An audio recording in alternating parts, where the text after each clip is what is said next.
हमारा ओठ के चुमावन कहिया होई। तहरा ओठ से हमारा ओठ के चुमावन कहिया होई।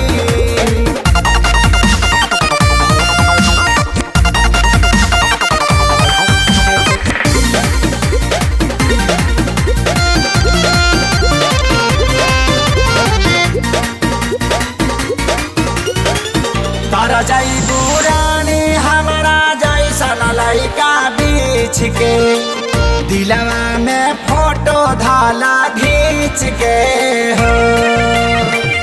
अभी जवानी 17-18 के बीच के हरिहर करे दौरी सींच के हो।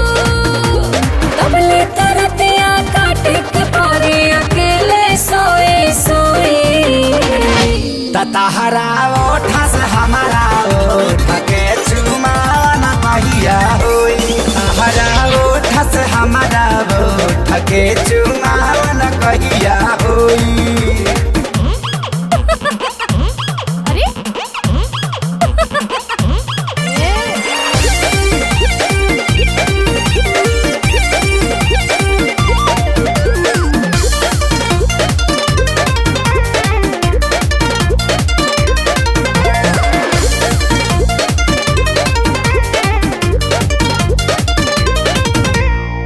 भीतर से लागतारू रानी भले काचा हो। ऊपर से नई खुतू बाचा हो।